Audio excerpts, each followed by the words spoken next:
this tutorial I'm going to be showing you how to do this beautiful textured border.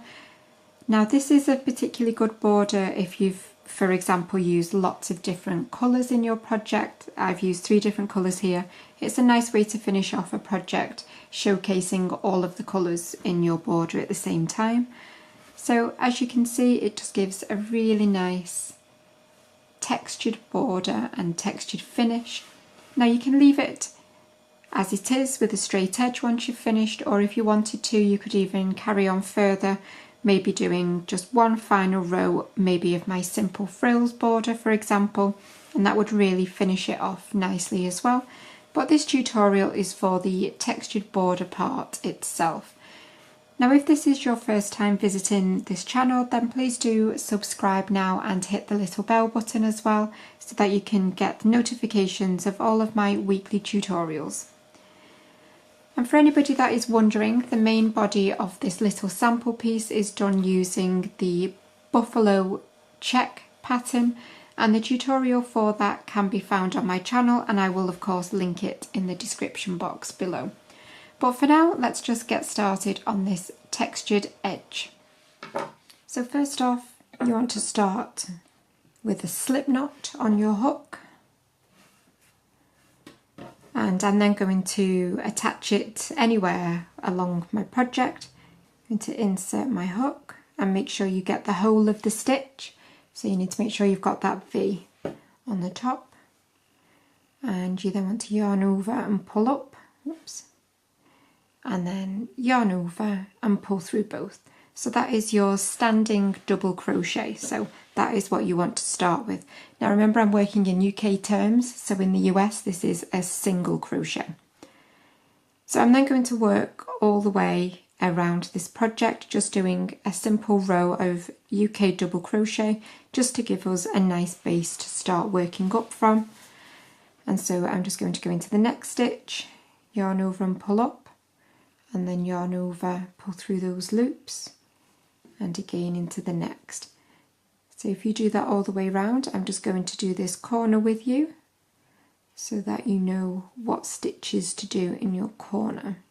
So I'm at the corner now. So the corner, I'm just going to do a double crochet, chain 1, and then back into the same space.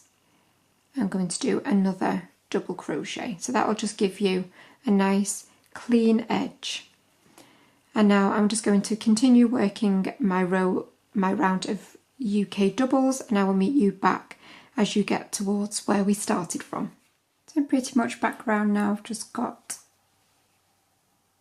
that final stitch to work into, and then we just want to finish off this round by doing a slip stitch to the top of that very first double crochet that you did.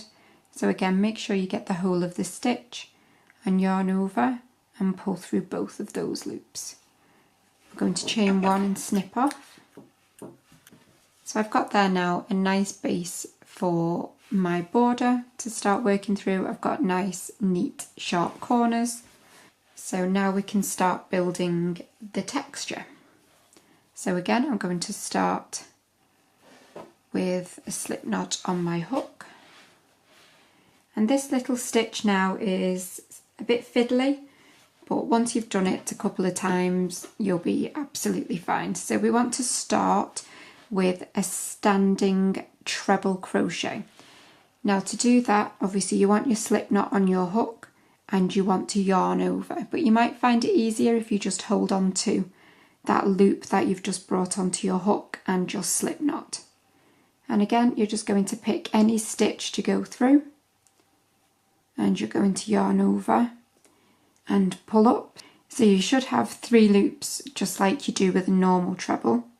Yarn over, pull through 2, and yarn over, pull through 2, and that gives you a standing treble crochet.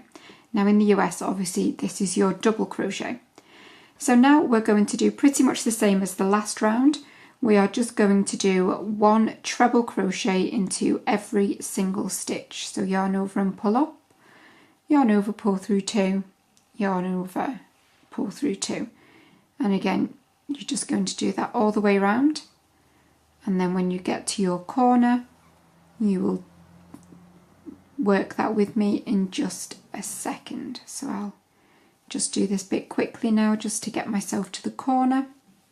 So just a couple more stitches to go. Okay, so I'm at the corner now, and if you remember when we went around the corner last time, we did a double crochet, so the top of that double crochet is just here. We then did a chain one and then a double crochet, so we have those 3 stitches together all in the same stitch. So you double, chain one, double.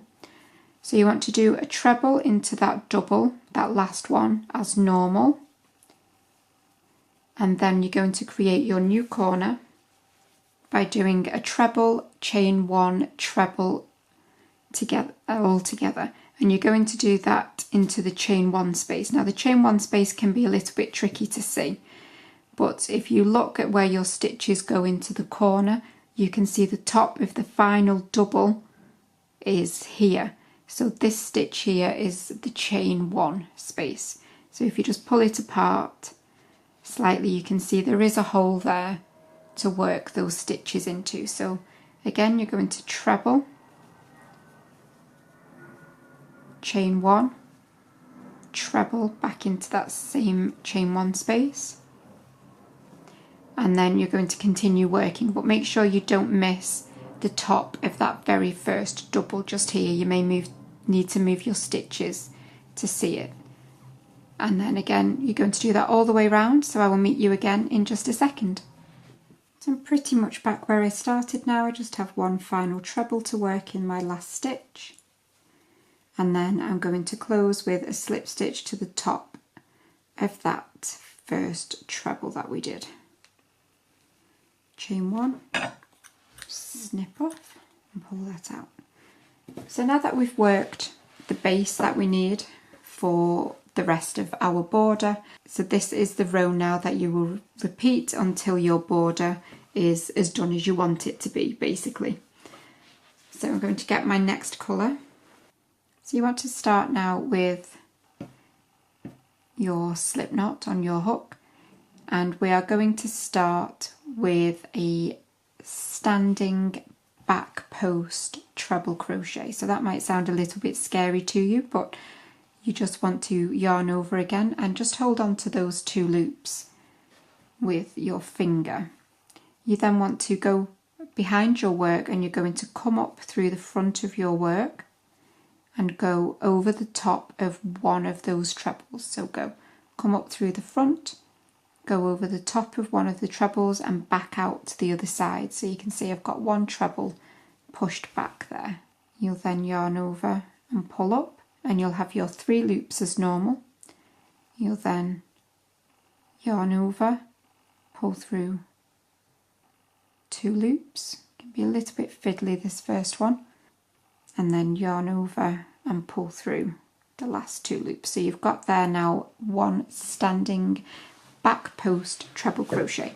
So you're then going to do the same around the next stitch. So you're going to yarn over, come from the back of your work out in front and go over the top of the next treble and push it out to the back. Yarn over, pull up, yarn over, pull through 2, and yarn over, pull through 2. So you can see now we've got 2 back post trebles, and you're going to keep doing that until you get to your corner. So if you need to pause or rewind, then do that now, but otherwise I will meet you when you get to your corner. So I'm at my corner now, so I'm going to go around the first treble that's in that stitch as normal. And then I'm just going to do 1 treble in that chain 1 space, chain 1 and 1 treble, all into that same chain space just to get round the corner.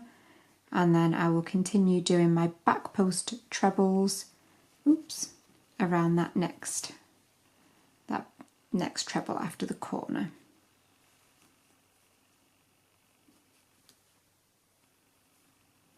And so that is how you'll get round your corners, by doing your back post trebles all the way up until the corner, and then in your chain 1 space from the previous row you will just do treble, chain 1, treble, and then obviously when you come to your next round you'll do your front post your back post treble crochet around this stitch and create your next corner in that chain 1 space again. But if you want to continue doing that now all the way round, and I will show you how to close off. So I'm pretty much back where I started from. You can see I've just got one final treble to do around this last stitch. So I'll just complete this final one. And then I'm ready to slip stitch into the top of that very first treble that we did. And do a little chain 1 and snip off. So as I said, that last row is the row that you will just do over and over again until your border is as big as you want it to be, or until you've used all of the colours that you have in the main part of your blanket, and you get the nice contrast. Obviously with doing the front post, with doing the back post, you get the wraparound of the yarn here as well. But I really hope that you've enjoyed this tutorial, and I will see you for another one very soon.